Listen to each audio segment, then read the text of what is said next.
চাপা পড়ে অজ্ঞান হয়ে গেছে, কথা বলছে না। কেমন হলো সব? আমি জানি না, আমি ঘরে পড়তেছিলাম, আমি শব্দ শুনে দৌড়ে এসে দেখি আপা মেঝেতে পড়ে আছে।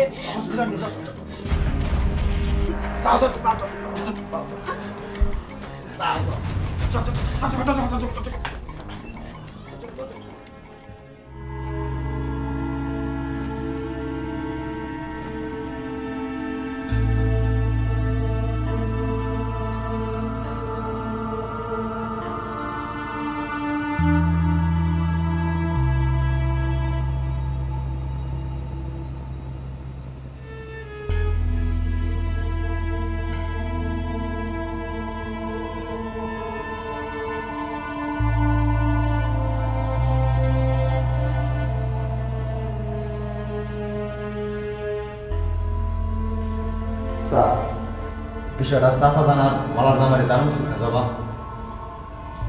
কথা হইতেছে না কিসের জন্য? আমি চাষা জানটা জানাইতেছি।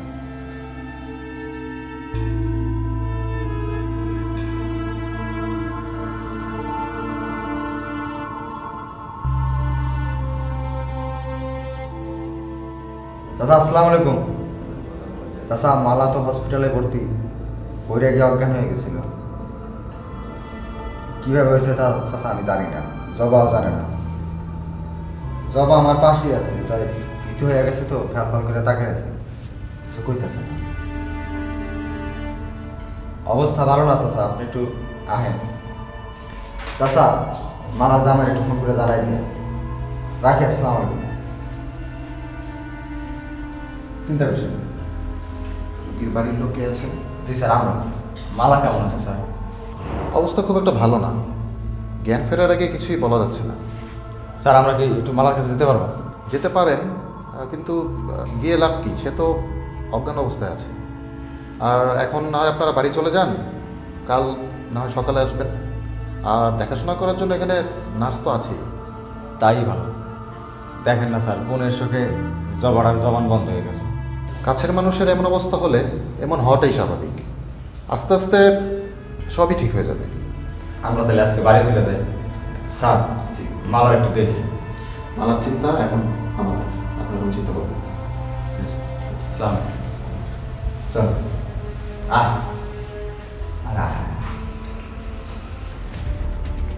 হঠাৎ করেই বিছানা থেকে পড়ে গেল জ্ঞান হারালো মালার। হাসপাতালের নিবিড় পরিচর্যায় চলছে তার জ্ঞান ফেরানোর চেষ্টা। ওইদিকে খবর পেয়ে হন্যে হয়ে সুদূর প্রবাস থেকে ছুটে আসছে মালার স্বামী আর তার বাবা। সবাই জানতে চায় কি করে জ্ঞান হারিয়েছিল মালার। দর্শক, আমরাও জানতে চাই এবং এজন্যই আমাদের আজকের ফাঁদের এই আয়োজন। শেষমেশ দেখার চেষ্টা করব জ্ঞান হারানোটা কতটা স্বাভাবিক ছিল। গত বছরের শেষ দিকে এদেশেরই এক জেলা শহরে ঘটে যায় সেই মর্মান্তিক ঘটনা, অর্থাৎ যার শুরুটা হয়েছিল শুধুমাত্র জ্ঞান হারানোকে কেন্দ্র করে এবং শেষমেশ আদৌ কি জ্ঞান ফিরেছিল তার। এসব কিছু জানতে আমাদের আজকের ফাঁদের এই আয়োজন।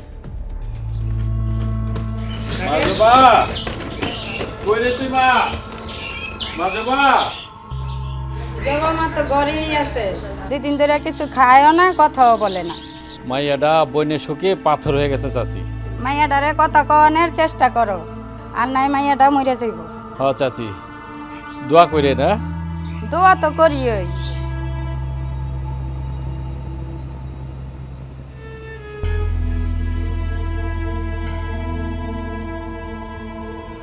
কামাল, মালার কি অবস্থা? জ্ঞান ফিরছে? কথা কয়? চাচা জ্ঞান ফিরছে, কথা কয় না, ফেল করে তাকাই থাকে আর চোখ দিয়ে পানি পড়ে। মা মা মালা, মা মালা কথা কও, দেখো বাবা আইছে। তোমার কোথায় কষ্ট মা? তুমি আমাকে কও। ফেল করে তাকায় রয়েছে। কামাল, আমার মেয়েটা বাঁচবো তো? চাচা আল্লাহ আল্লাহ করো, আল্লাহর উপরে ভরসা নাও, আল্লাহ চাইলে বাঁচে। দেখি আপনি একটু দেখতে যান সরেন।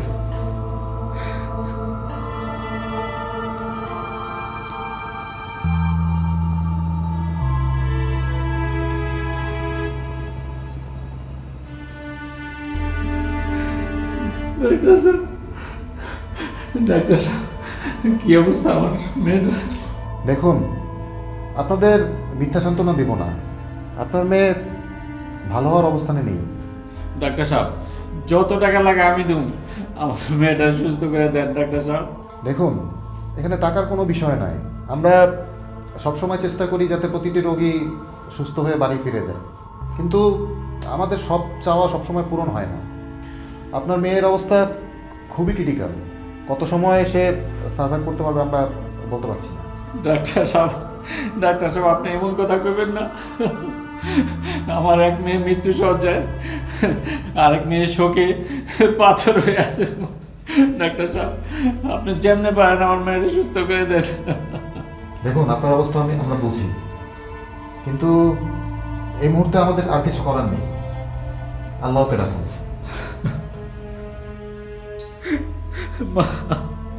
মামালা কথা কো, তোর কোথায় কষ্ট আমাকে বল মা।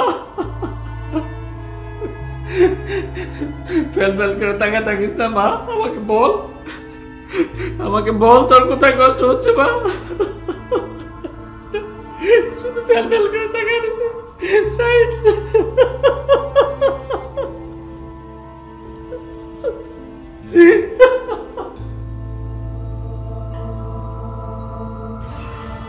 বাবা, মালার কি অবস্থা?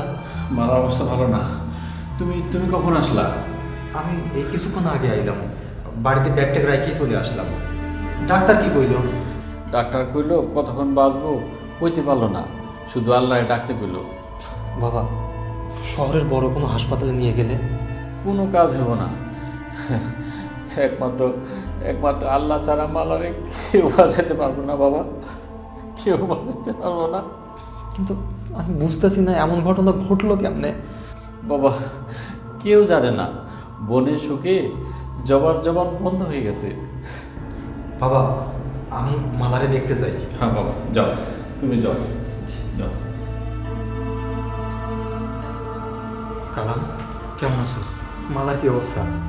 আমি ভালো আছি। মালার অবস্থা ভালো না। কেমন হইলো এরকম? আমি কিছু জানি না। জবার ডাক শুনে গেছে, যাই দেখে মেঝেতে পড়ে আছে, তারপর দৌড়াদৌড়ি করে হাসপাতালে নিয়ে এসেছি। মালা, কষ্ট হচ্ছে তোমার? আমারে কও, আমি হেললে কি বিদেশ যেতে চাই নাই, তুমি আমারে জোর করে পাঠাইলা। আমি থাকলে এমনটা হইতে দিতাম না তোমারে। মালা, মালা, ডাক্তার ডাক্তার, মালা কেমন জানি করতেছে, শুনতেছে ডাক্তার? আমার মালা কেমন জানি করতেছে। ডাক্তার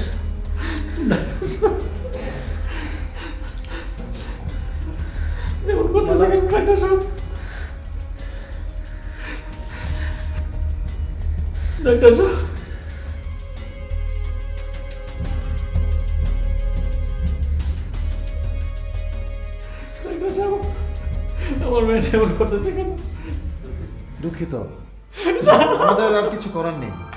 সে এই পৃথিবীর মায়া ছেড়ে চলে গিয়েছে।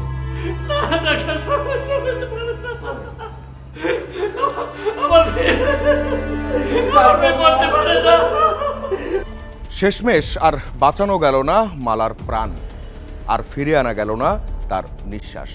কি করে মারা গেল সে, কেন তাকে এই পরিণতির মধ্য দিয়ে যেতে হলো? যদিও পরিবারের দিন শেষে দাবি তার মৃত্যুটা স্বাভাবিক, যদিও বলা হচ্ছে পড়ে গিয়ে মাথায় আঘাত পেয়ে হয়তোবা সে মারা গিয়ে থাকতে পারে, কিন্তু পুলিশের ধারণা এই মৃত্যু স্বাভাবিক নাও হতে। সেক্ষেত্রে অবশ্যই প্রয়োজন পড়বে পোস্টমর্টেমের, কিন্তু ততক্ষণে লাশ না আবার দাফন হয়ে যায়। তাই আমরা দেখতে চাই এখন সেই কলের পর কি করে পুলিশ।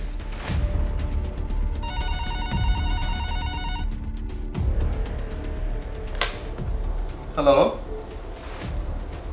হ্যাঁ ওয়ালাইকুম আসসালাম। জি আমি ওসি মামুন বলছি। কে বলছিলেন? জি বলেন। জি বাতিনপুর কেরানীপাড়া। আচ্ছা জি আমি ব্যবস্থা নিচ্ছি। হ্যাঁ ঠিক আছে, আপনাকে ধন্যবাদ সংবাদটা দেওয়ার জন্য। ওয়ালাইকুম আসসালাম। হাসিব হাসিব,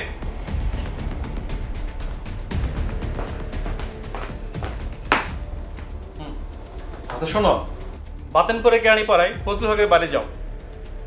ওখানে তার মেজো মেয়ে নাকি দুর্ঘটনায় মারা গেছে। যে দেখো যে বিষয়টা কি। তারা কিন্তু আমাদেরকে না জানিয়ে লাশ দাফন কারণের ব্যবস্থা করেছে। নিশ্চয়ই এর মধ্যে অন্য কিছু থাকতে পারে। তুমি দ্রুত ঘটনাস্থলে চলে যাও, ঠিক আছে? জি স্যার, আমি এখনই যাচ্ছি। হ্যাঁ হাসিব, আরেকটা কাজ করবে তুমি। ঘটনাস্থলে সরজমিনে গিয়ে পুরো ঘটনা জানবে এবং আশেপাশে মানুষের কাছ থেকে পুরো তথ্য পাওয়ার কিনা চেষ্টা করবে। কোনো কিছু সন্দেহ হলে লাশ ময়নাতদন্তের জন্য পোস্টমর্টমের ব্যবস্থা করবে। স্যার, আমি তাহলে এখনই বেরিয়ে পড়ি।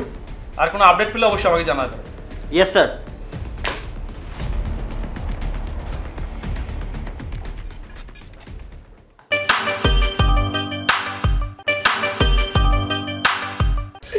আমার মালা আমারে সাইডে চলে গেল। তোমার জন্য বিদেশ থেকে কত কিছু আনছিলাম মালা।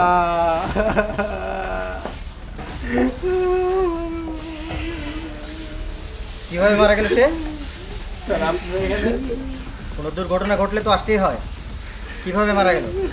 স্যার পড়ে যে মাথায় আঘাত পেয়ে স্যার মারা গেছে স্যার। একজন মেয়ে দুর্ঘটনায় মারা গেল আর আপনারা আমাদের জানালেন না, কিন্তু কেন? স্যার আপনাকে জানাই স্যার, কি হবো স্যার? আমার মরা মেয়েটাকে আমি ফিরে পাবো স্যার। লাশের উপর থেকে কাপড়টা সরান, দেখবো। আমার মরা বউটারে দেখে কি করবেন? আমার কাছে ফিরাই দিতে পারবেন? আপনি আপনি কে? আমার নাম বাবু, আমি মালার জামাই। কি করেন আপনি? স্যার আমি দুবাই থাকি, সকালে দেশে আইছি, খবরটা হই না। লাশের উপর থেকে কাপড়টা সরান, দেখবো। স্যার কি করেন এগুলি? দেখি আরেকটু সরান, কলারের দিকে দেখুন। লাশের গলায় কাটা দাগ আছে। এটা স্বাভাবিক মৃত্যু হতেই পারে না। কি কোন স্যার? আমি ঠিকই বলছি। লাশ ফরেনসিক রিপোর্টের জন্য ময়নাতদন্তে পাঠাতে হবে। স্যার দোয়াই লাগে, আমার বউটারে আর কষ্ট দিয়েন না স্যার। আপনি কি চান না আপনার স্ত্রী কিভাবে মারা গেল তা জানতে? স্যার গ্রামের সকলেই কইতেছে এইটা দুর্ঘটনা, আপনারা কইতেছেন হত্যা। পোস্টমর্টম রিপোর্ট আসলে সব পরিষ্কার হয়ে যাবে। এটা নিছক দুর্ঘটনা নাকি হত্যা। স্যার জামার মাথা ঠিক নাই, বউ মারা গেলে কারই বা মাথা ঠিক থাকে। স্যার আপনারা যা করার করেন স্যার। সালে, ইয়েস স্যার। লাশ গাড়িতে তোলো, রুমটায় দেখছি। জি স্যার।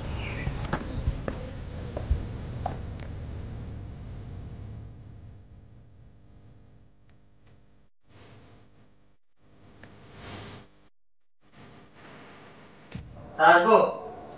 হ্যাঁ হাসিব, আসো।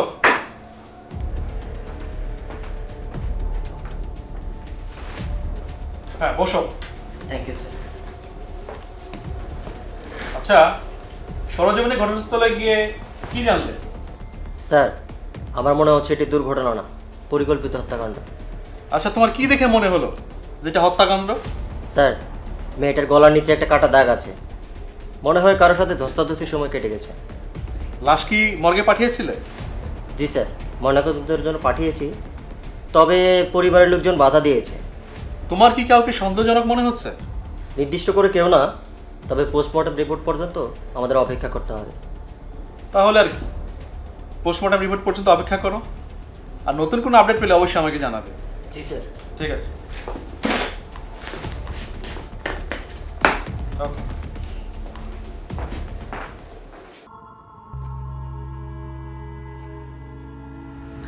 বাবা এটা কি হয়ে গেল? মালারে ছাড়া আমি কেমতে থাকবো? কান্দো না বাবা,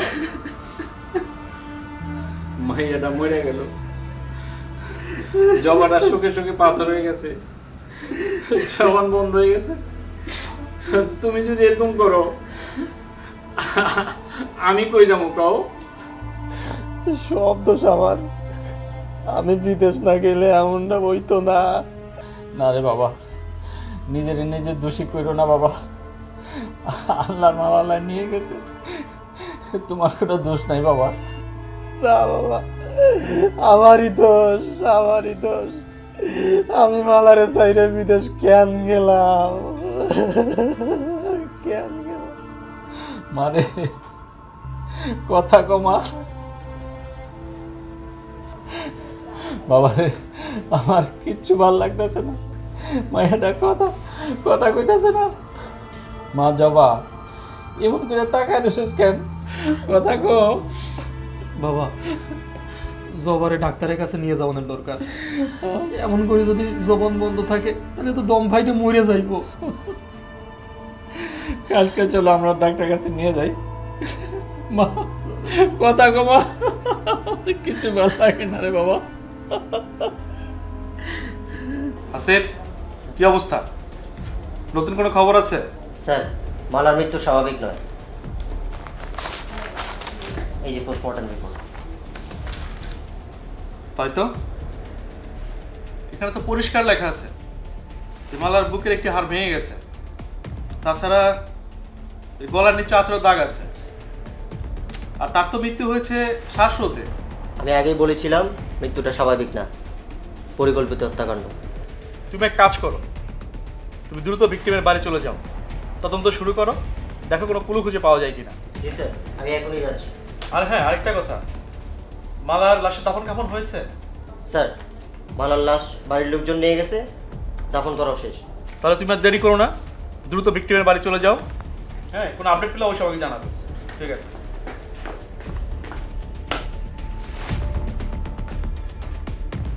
কত বড় ভুল হয়ে যাচ্ছিল যদি পোস্টমর্টেমটা না করা হতো মালার। এরই মধ্যে পুলিশের হাতে চলে এসেছে পোস্টমর্টেম রিপোর্ট, যাতে স্পষ্টভাবে বলা হচ্ছে কোনোভাবেই মালার এই মৃত্যু স্বাভাবিক কোনো মৃত্যু ছিল না। ধারণা করা হচ্ছে শ্বাসরোধ করে হত্যা করা হয়ে থাকতে পারে মালাকে, যেটার আলামত দেখা গেছে মালার বুকের একটি হাড় ভাঙা এবং গলার পাশে কাটা দাগ। এ কোনো কিছুই লক্ষ্য না করে মালাকে কবরে নামিয়ে দেওয়ার চেষ্টা করছিল তার পরিবার এবং স্বজনরা।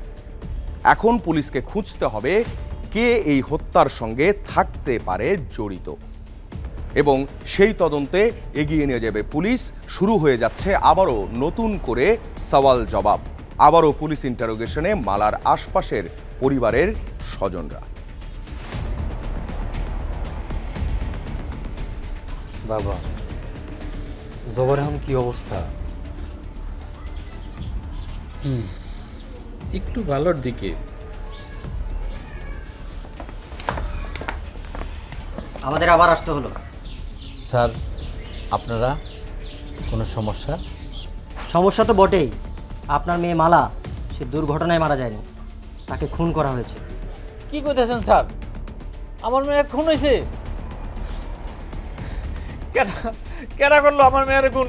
কেরা? কে খুন করলো সেটা জানতেই তো আসলাম। আমার মালা খুন হয়েছে? এটা কি শুনাইলেন? আল্লাহ, আমার এত বড় সর্বনাশ কেডা করলো? আমার মালা মাটির মতো মানুষ আছিল, তার কোনো শত্রু আছিল না। আচ্ছা, ঘটনার দিন বাড়িতে কারা ছিল? স্যার, ঘটনার দিন স্যার জবা আর মালা ঘরে ছিল স্যার। স্যার, ওর চাচাতো ভাই কামাল স্যার ডাক্তার দেখানো থেকে শুরু করে স্যার সব করছে স্যার। কামালকে একটু ডাকুন। কামাল বাড়ি আসো নাকি? একটু এদিকে আও তো, স্যার তোমার ডাকতেছে, আহ।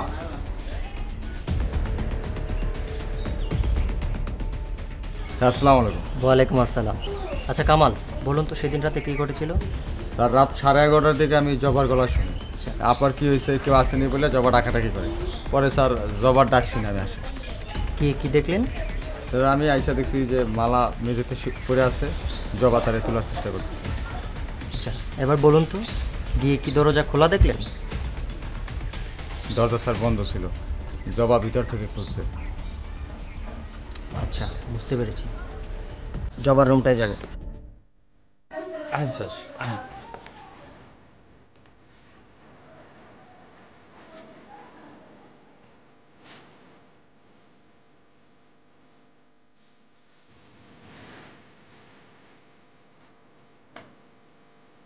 আচ্ছা স্যার, আচ্ছা চলুন।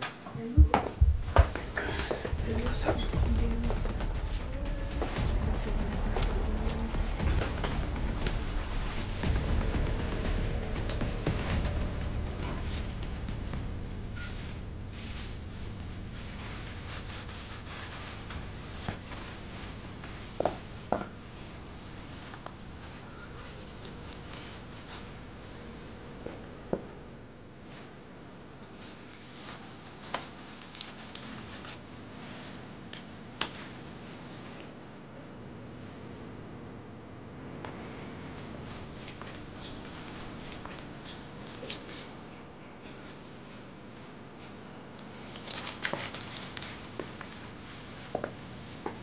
মালা কোথায় পড়েছিল?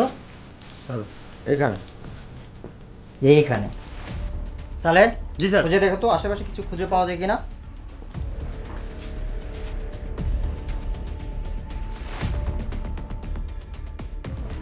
স্যার কিছু ভাঙা চুরি পাওয়া গেছে। আচ্ছা নিয়ে আসো।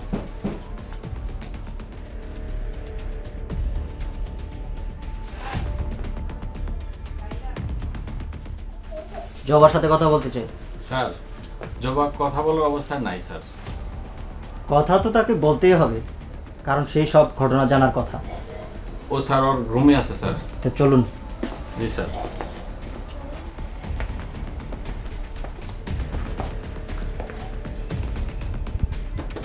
আসতে পারি? কে? পুলিশ। স্যার আপনি? জবা, সেই রাতে কি ঘটেছিল একটু বলুন তো। স্যার আমি পড়তেছিলাম, হঠাৎ আপা আর পর একটা চিৎকার দেয়। আমি দৌড়ে গিয়ে দেখি আপা মেঝেতে পড়ে আছে। কাউকে বেরোতে দেখেছেন? না স্যার। আর এত রাতে আপার ঘরে কে আসবে? কেউ তো এসেছিল, সেই খুন করেছে আপনার বোনকে। কি? আপা খুন হয়েছে? কে করছে আপাকে খুন? আমারও তো একই প্রশ্ন, কে করলো খুন? আপনি কি আমাকে প্রশ্ন করছেন?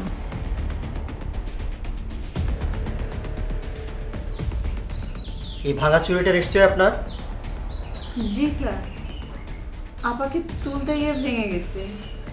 আপনার আপার সাথে আপনার কেমন সম্পর্ক ছিল? ভালো ছিল। আচ্ছা, আপনার কাউকে সন্দেহ হয়? স্যার আপার সাথে অনেক ছেলেই দেখা করতে আসতো, কিন্তু তার ভিতরে আমি কাকে সন্দেহ করব বলেন? অনেকের মধ্যে কাউকে সন্দেহ হয় আপনার? সেলিম নামের একজনের সাথে আপার খুব ঘনিষ্ঠ সম্পর্ক ছিল। কেমন ঘনিষ্ঠ সম্পর্ক? স্যার আপার জামাই বিদেশ। থাক, হয়েছে, আর বলতে হবে না। আজ আসি, প্রয়োজনে আবার আসবো।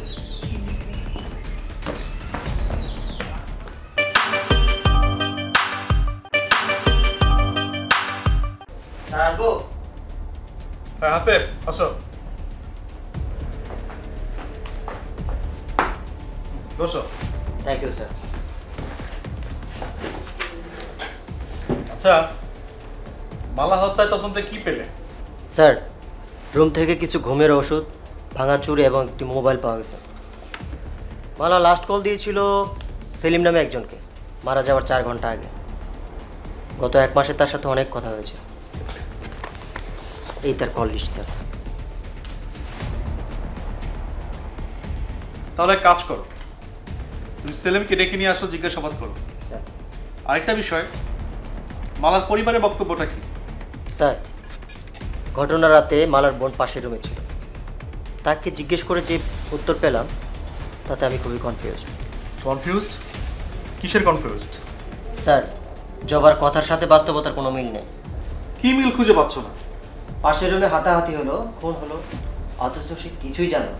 বিষয়টা অস্বাভাবিক না স্যার? হ্যাঁ, অস্বাভাবিক তো বটেই। জবার সাথে কথা বলে যা জানতে পারলাম, সেলিমের সাথে মালার ঘনিষ্ঠ সম্পর্ক ছিল। যতটুকু জানি সে তো বিবাহিত ছিল। জি স্যার, তবে স্বামী বিদেশ ছিল। ঠিক আছে, আপাতত তুমি সেলিমকে ডেকে নিয়ে আসো, এনে জিজ্ঞাসাবাদ করো, দেখো কোনো ক্লু খুঁজে পাও কিনা। জি স্যার, তবে একটা বিষয় মাথায় ঢুকছে না। কোন বিষয়? দরজাটা বন্ধ ছিল, তাহলে খুনি ঘরে ঢুকলো কি করে? এটা হতে পারে সে হয়তো অন্য কোনোভাবে ঢুকেছে রুমে। স্যার, রুমটা আবার দেখতে হবে আমার। ঠিক আছে, সেলিমকে ডেকে নিয়ে এসে জিজ্ঞাসাবাদ করো, প্রয়োজনে আবার ঘরটা যাও, সার্চ করো। স্যার। ঠিক আছে। প্লেস অফ অকারেন্স মালার ঘর, যে ঘর থেকে উদ্ধার হয়েছে কিছু ঘুমের ওষুধ, একটি ভাঙা চুড়ি আর একটি মোবাইল ফোন। ঘুমের ওষুধ আর মোবাইল ফোন দুটি মালার হলেও ভাঙা যে চুড়ি সেটি কিন্তু মালার নয়। ওদিকে মালার ছোট বোন জবাকে জবানবন্দি করে উঠে এসেছে সন্দেহভাজন আরও একজনের নাম সেলিম। জবার দাবি, সেলিমের সঙ্গে মালার ছিল ঘনিষ্ঠ সম্পর্ক, ইঙ্গিতটা ছিল পরকীয়ার। যদি তাই হবে, তাহলে কেন সে মালাকে খুন করে থাকবে? এই বিষয়টি জানতে, মোটিভটা পরিষ্কার হতে এবার আবারও মাঠে পুলিশ, খুঁজে পেতে হবে সেলিমকে।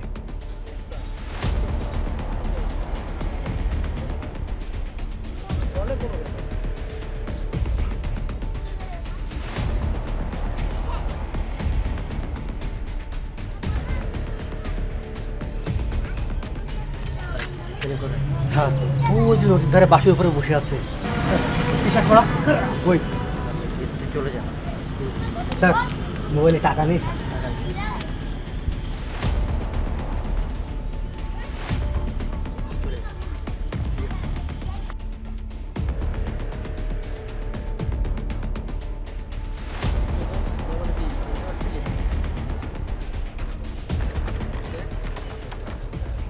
আপনি কি সেলিম?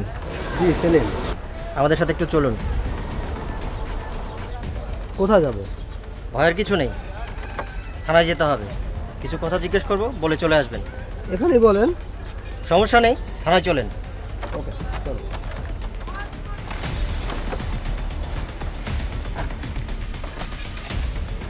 মালা যে খুন হয়েছে তার সাথে আপনার সম্পর্ক কি? স্যার এলাকার বড় বোন। শুধুই কি এলাকার বড় বোন নাকি অন্য কিছু? স্যার অন্য কিছু আবার কি? মালার সাথে গত 1 মাসে আপনার অনেকবার কথা হয়েছে। বড় বোন হিসেবে এলাকায় তো ছোটো ভাই আরও আছে, তাদের সাথে কথা হয় না কেন? স্যার সেটা আমি কী করে কম? বড় বোন ছাড়া আর কোনো সম্পর্ক ছিল? বলুন। স্যার আর কোনো সম্পর্ক নাই।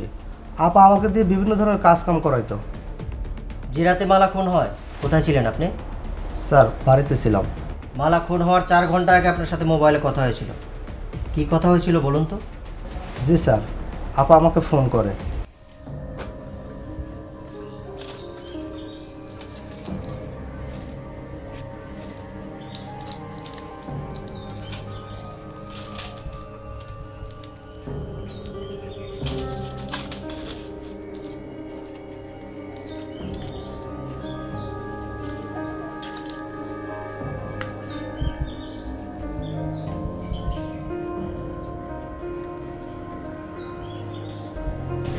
হ্যাঁ মালা আপা কও। কোথায় তুই? আপা আমি তো নদীর পাড়ে আছি। কেন, কোনো দরকার? আমার ঘুমের ওষুধ শেষ হয়ে গেছে ভাই, একটু আয়না দিবি? আচ্ছা আপা আমি আসার সময় নিয়ে আসবো না। টাকা নিবি না? আমার থেকে নিয়ে আসবো, তুমি পরে দিয়ে দিও। আচ্ছা মনে কইরা নিয়ে আহিস। আচ্ছা আপা রাখি। প্রেসক্রিপশন ছাড়া ঘুমের ওষুধ বিক্রি করে? স্যার আমার এক বন্ধু ঔষধের দোকান চাকরি করে, ওর থেকে আনতাম। কথা সত্যি তো? জি স্যার। কিন্তু জবা তো বলল অন্য কথা। কি কথা স্যার? বলল মালার সাথে আপনার ঘনিষ্ঠ সম্পর্ক ছিল, আপনি নিয়মিত তাদের বাসায় যেতেন।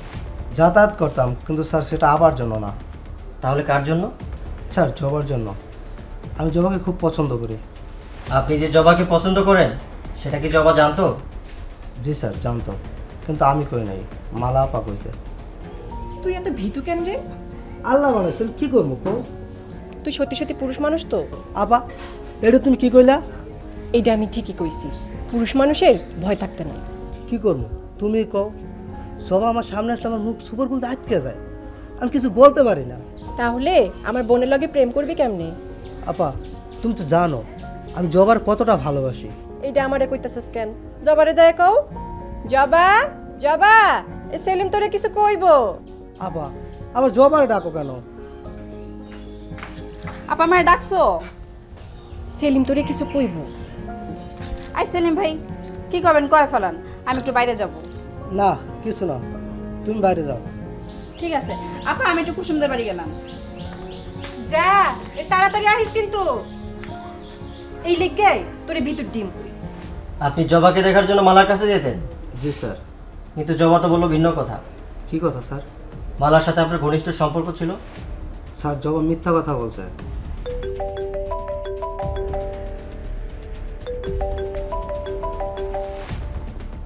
হ্যালো তারেক, বলো। তাজা খবর স্যার, বাবুর সাথে মালার বোন জবার বিয়ের কথা চলছে। মানে কি? মালা মারা যাওয়া 7 দিন পার না হতেই জবার সাথে বাবুর বিয়ের আয়োজন চলছে? জি স্যার। কথা কি সত্যি? জি স্যার। ভুল তথ্য না তো আবার? তারেকের তথ্য কোনোদিন ভুল পেয়েছেন স্যার? ঠিক আছে রাখছি। সেলিম এবার বলেন তো, বাবুর সাথে জবার বিয়ে হচ্ছে, এটা কি ঠিক? জি স্যার আমিও শুনছি। ঠিক আছে এবার যান, প্রয়োজনে ডাকবো। স্যার। বাবা মালা মারা গেল বেশি দিন হয় নাই, এখনই যদি তোমরা বিয়ের কথা বলো সমাজ ভালো বলবে না। তাইলে কি করতে চান আপনি? 40 পার হোক, তারপরে নয় বিয়ের তারিখ দিই। তখন আর সমাজের মানুষ খারাপ করবো না বাবা। মানুষের কথা কে এসে যায় বাবা? যায় মা, সমাজ যেটা ভালোভাবে নেয় না সেটা আমরা করতে পারি না, সেটা ভালো দেখায় না মা। আমরা তো এই সমাজে বাস করি, তাই না? আপনি এটা ঠিকই কইছেন বাবা, তবে সমাজ আমাদের খাওয়ায়ও না, পড়ায়ও না। সমাজ নিয়ে আমার কোনো মাথা ব্যথা নেই বাবা, শুধু তুমি রাজি থাকলেই হয়। আমি তো রাজি আছি মা, তবু আর কোনো কিছু না, তুমি বিয়ের আয়োজন শুরু করো। ঠিক আছে বা, তোরা যেটা ভালো মনে করস কর।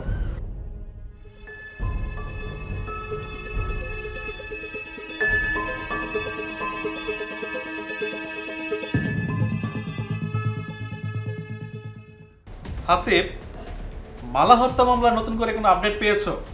স্যার, সেলিমকে জিজ্ঞাসাবাদ করে যা জানতে পারলাম, মালার ঘুমের ওষুধ এনে দেওয়ার জন্যই সেলিমকে মালা কল দিয়েছিল।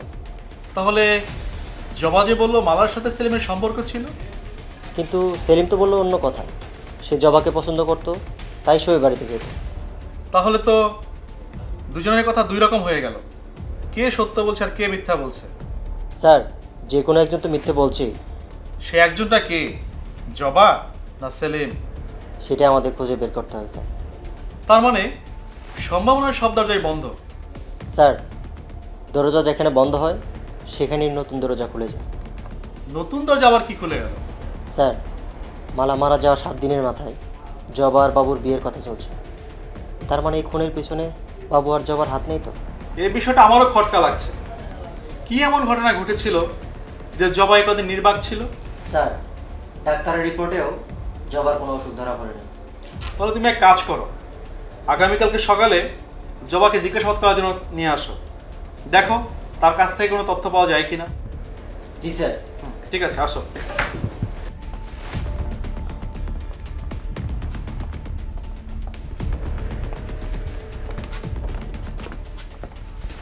আচ্ছা ফজলুল হক, আপনার মেয়ে মালা মারা যাওয়ার কিছুদিনের মাথায় জবার সাথে বাবুর বিয়ে দিচ্ছেন কেন? মাইয়াটা মারা যাওয়ার পর জামাইটা যেন কেমন হয়ে গেছে। সবাই কইল ছোট মেয়ের সাথে যদি বিয়ে দেই জামাইটা ঠিক হয়ে যাব, সেই জন্যই স্যার। এই বিয়েতে জবা এবং জামাইয়ের মত আছে? জি স্যার, ওদের দুইজনের স্যার মত আছে স্যার। আচ্ছা, আপনাকে আর কোনো কিছু জিজ্ঞাসা করার নেই, জবাকে ডাকুন।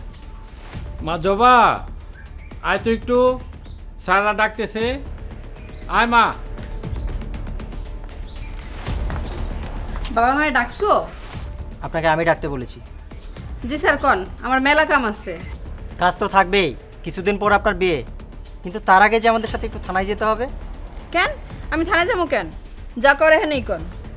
এখন তো কথার ফুল ফুটছে, বন মরাতে তো মুখ থেকে কথাই বেরোচ্ছিল না। চলুন। কি করতে চান আপনি? যা বলতে চাই থানায় গিয়ে বলবো, চলুন। বাবা তুমি কিছু কইবা না? স্যার, আমার মেয়েটা কেন নিয়ে যাবেন? কোনো ভয় নেই, খুব তাড়াতাড়ি ফিরে আসবে।